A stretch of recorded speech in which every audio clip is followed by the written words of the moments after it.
What's up, you guys? My name is Austin Marks, and today I'm going to be talking about what to do and what not to do as a new respiratory therapist.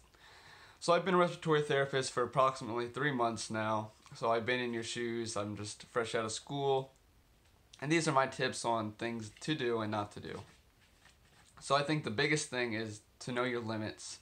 So you're fresh out of school, you don't know a whole lot compared to someone who's been a respiratory therapist for 20 years.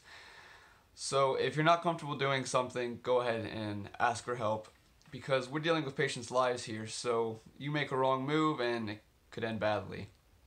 With that being said, don't be afraid to ask questions.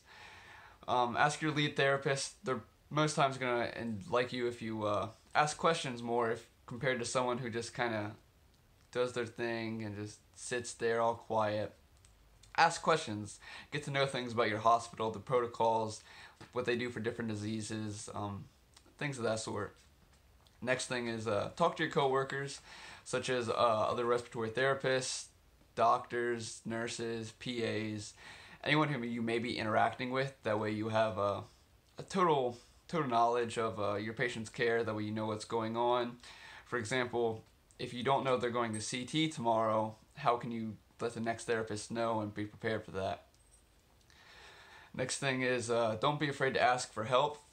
A lot of times things come up, so there's a trauma, or maybe we need to bring a patient to x-ray from the ICU, so we'll go ahead and we'll ask another respiratory therapist to cover the rest of our workload for that shift, or for those rounds.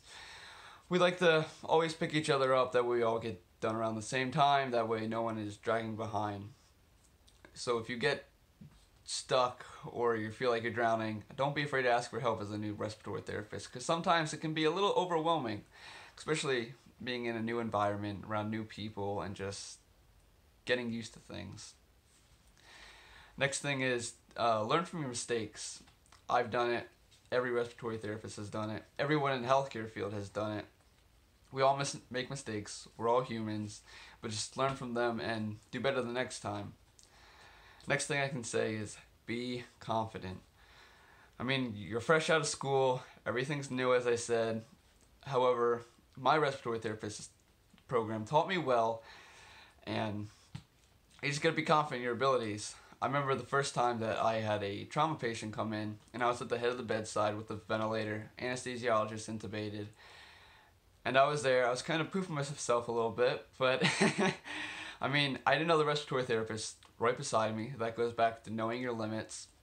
So if I would make a mistake, they'd be right there. But you gotta be confident in your abilities, because that was a little overwhelming, and I mean, there was a part of me that didn't really want to do it because it's new, it's scary, you know? But you just gotta do it, you gotta work through it. So the biggest thing is just be confident. Be confident, know your limits, don't be afraid to ask for help, and get to know your coworkers. I hope this helps you guys. Once again, my name's Austin Marks. You can go ahead and leave a comment as if I missed anything or what helped you as a respiratory therapist. And then go ahead and smash that like button and that subscribe. Alright, see you in the next one.